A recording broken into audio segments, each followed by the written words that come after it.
Alright, so it's off. I'm gonna plug it in and hope it doesn't blow up. Alright, so far so good. It's plugged in. Hopefully this works.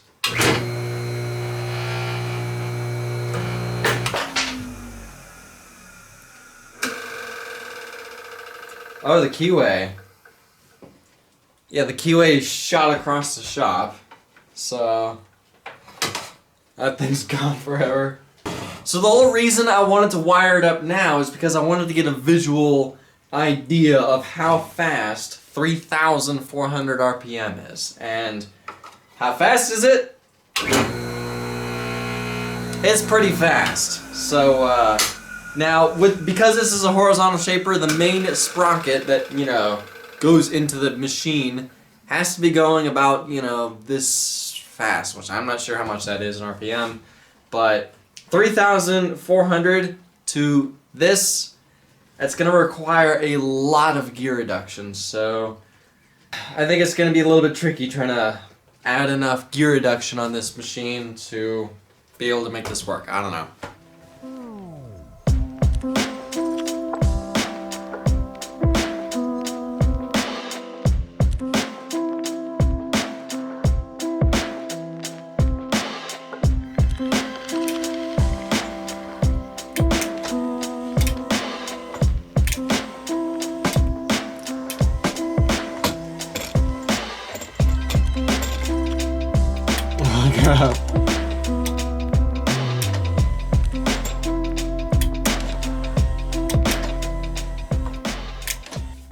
Yeah, I could really use a hydraulic press right now.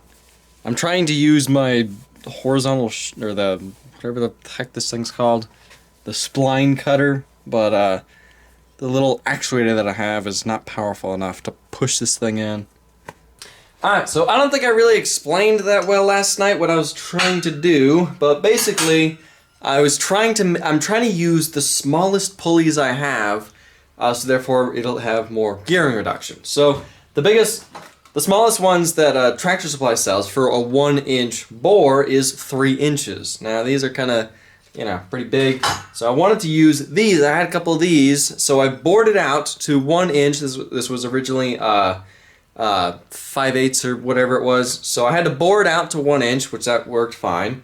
But then I had to broach a Keyway. Now, months ago I bought a Keyway Broaching Set. I've never been able to use it, and I tried using my internal spline cutter project to broach splines, and that did not work at all. That thing had no power whatsoever and totally failed. So I tried using a hammer to see if that would work, and I ended up breaking a tooth on one of these, so I'm gonna have to buy a new one once I'm done with this. So that wasn't gonna work. I went over to Harbor Freight to look for a hydraulic press, and they were out, so I ended up making one. This is kind of just thrown together. This is the bottle jack off of the 2-ton hydraulic, the tubing bender, the pipe bender, whatever you call that thing, from Harbor Freight. So hopefully this is gonna work. It's a little backwards because it's easier to build it backwards, so it pushes it up. Let's hope this works. Hopefully it doesn't break anything.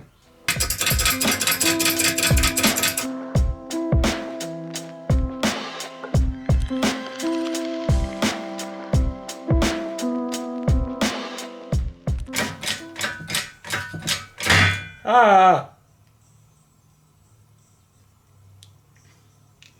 What was that? Did one of my welds fail? I think we're good. I don't know what that was.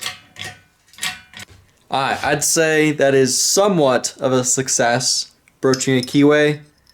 Doesn't look that pretty on the inside, but at least it works, and it's somewhat successful. So I'll just have to buy a new one of these things.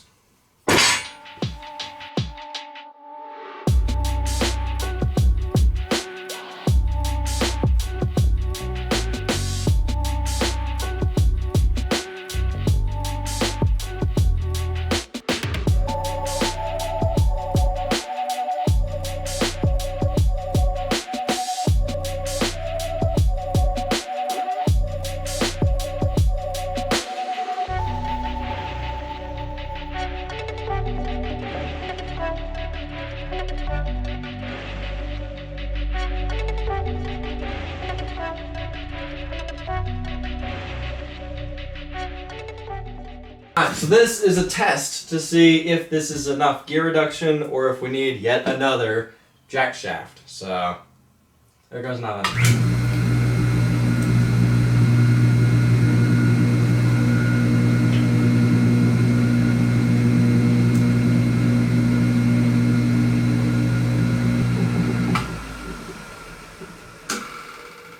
I think I maybe have too much gear reduction, so didn't think that was going to be an issue. But we can always add bigger pulleys on here to gear this thing higher. Alright, so I put the 1.5" pulley back on the motor, and we're going to go from the 1.5" to the 12" and bypass the second jack shaft and see how fast, because I never really tested to make sure, you know, if we need another jack shaft. I just kind of assumed it, so let's try it.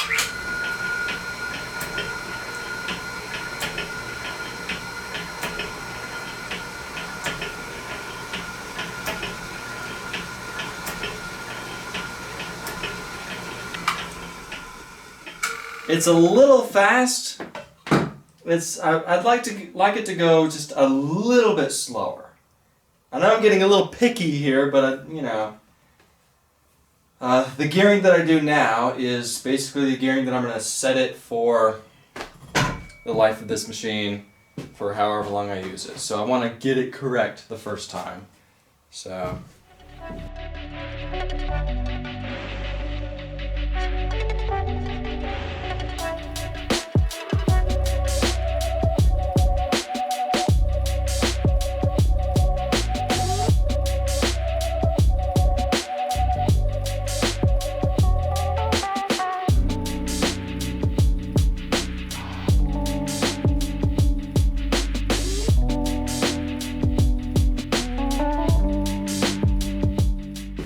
Alright, so after many minutes of trying to figure out like what gearing and what speed we want this machine to go, and after watching a bunch of A-bomb videos on, you know, seeing his horizontal shapers and how fast they move while he's using it, I'm trying to match what his machines, how fast his machines are.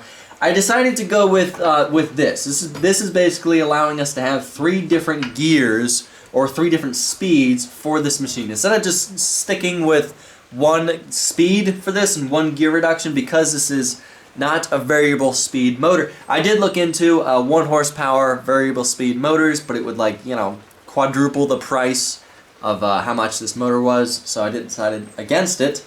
So basically this allows us to be able to switch to different speeds with this machine. This is obviously first gear, second gear, third gear, and it's not the fastest if you want to change gears or if you want to change speeds. Basically what you have to do is loosen the 4 bolts, holding the motor down, loosen the set screws, holding the pulley on, move the pulley to whichever one you need, put the correct belt on, tighten the set screws on the pulley, tighten the belt, and then tighten the bolts holding the motor back on. So changing gears is not really that fast, but at least it is possible to kind of fine-tune this thing a little bit. Alright, so basically this is first gear. This is the slowest this machine can go with the current pulley setup. I think this is a pretty good speed. You know, it's not terribly fast. We don't want this to be, you know, super fast. But I think this is a good first gear speed.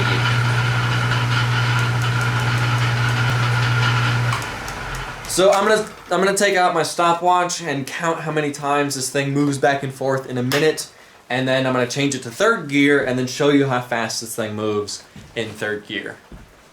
Alright, so this is third gear.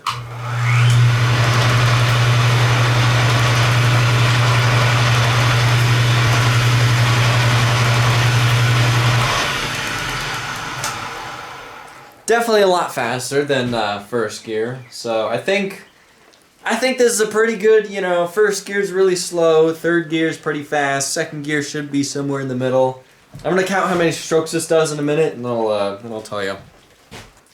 Alright, so third gear does 33 strokes a minute, first gear does 14. Second gear does somewhere in the middle. I don't feel like changing the pulleys and counting, so I think that's a pretty good, variable speed type thing. I think it's, first gear seems pretty slow.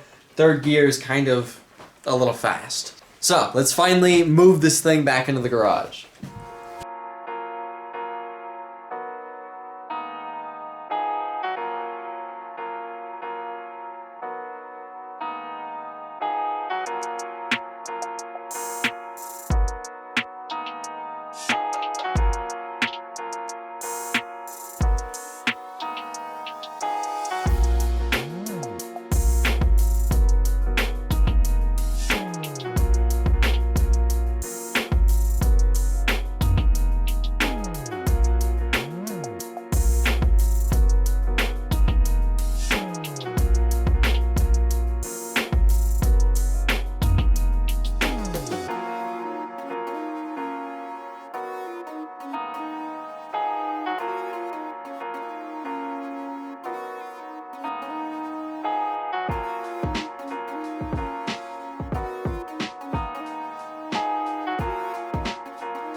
Alright, so this thing works. It does a decent job. It does a decent finish. The way that I had it set up is basically like a finishing pass.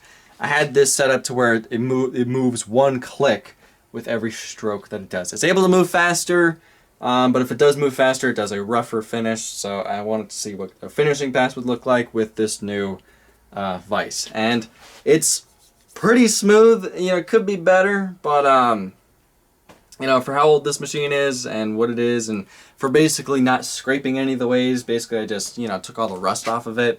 It does a pretty decent job. Now, I'm not really sure how practical this machine, I'm not really sure how much I'm going to use this, just because this right here, I want to say took 10 minutes just to do that, and my vertical mill could probably do that in a couple seconds. So not really sure how much I'm going to use this machine. It is a cool, it's an awesome piece of equipment, but practicality, not so much. It is a pretty cool thing where I can just turn this thing on, set it up, and walk away, and kind of just, it does its own thing. So that's pretty cool, but as far as usability of this, now for those who are asking in the last video, what does this machine do? You pretty much saw what this can do. Now the bigger ones can do more, the more elaborate ones can do a lot more, but with this one, the way that this is set up, that's pretty much all that this could do. Now these can do keyways, internal keyways, I've been told, but with the way that this is set up, it could not do that. It would have to be set up for something else, or a different tool holder, or whatever. I am using carbide. I should probably be using high-speed steel, but I have high-speed steel, but I don't have a bench grinder to grind it, and I don't have any of those fancy pieces of equipment to actually be able to get high-speed steel to where it's a cutting edge. I do have an angle grinder. That's pretty much it. So I'm using carbide. It seems to work. Does a decent job at it. But I know that high-speed steel is probably more ideal for this setup. So for now, my plan with this machine is kind of just keep it, see what I can do with it. Not really sure how much I'm going to use it, but I do want to try and figure out different ways to use it. I would love to figure out a way to where I can make this machine do internal keyways. That would be really useful. But with this setup right now, not really sure if I could do that. I'm not really sure how I could modify this to do internal keyways. Not sure if it's really capable of doing that, but it would be nice. So I guess that's it for this video, for this project. It is working, it's moving, it's doing it, you know, it works. But it's just, again, not really practical. Can't really see myself using this thing that much because I do have vertical mill. Now something I do want to say is I was originally planning on uploading this Sunday part 1 of a new project. I've been for months planning a new project. I've been gathering materials. I do have most of the stuff that I need to start this project, but not everything. The stuff that I'm waiting on is just taking forever to get here. Shipping delays meant that I just couldn't start that project. So originally I wanted to upload part 1 of a new project for this week, but I wasn't able to start it. Hopefully I'll be able to start it, you know, when I end this video and upload it next week. So, because I know that, you know, these videos really haven't been doing that well. I know some of you guys really like videos like this, but I can tell not everybody, because they really haven't been doing that well, you know, with the views. So neither have my past videos for, I want to say, 2 months now. So I know we're due for a new project. I have been working on a new project. I'm going to hopefully start it today. When I finish this outro, I'm going to start working on that thing, so therefore I can upload it next week. Reverse Strike is going to have to be put on hold because I'm waiting on parts for that thing as well. And not really sure what I'm doing with that thing, so it's not really a high priority of finishing that soon. Anyway, just trying to say that I am working on trying to upload, you know, more interesting content, and working on starting a new project. So for now, with this machine, I guess I'm just gonna keep it. I'll play around with it a little bit more. If I don't end up using it that much, I will possibly sell this to somebody that would appreciate this a lot more than me. You know, I'll keep you guys posted if I am selling this. So anyway, for now, I gotta end this video here. Thank y'all for watching. I'll see ya in the next video. Now I know that there's ways you can calculate this kind of stuff, you know, there's calculators out there that, you know, will take all this guesswork out and actually tell you what gearing you need, but I'm not smart enough to know how to work that stuff. So the way that I do it is just guesswork.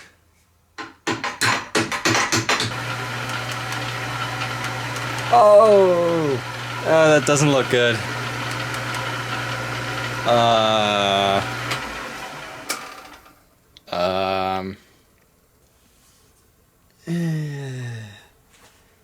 I think I may have to tighten up all these belts because they're pretty loose. Dang it.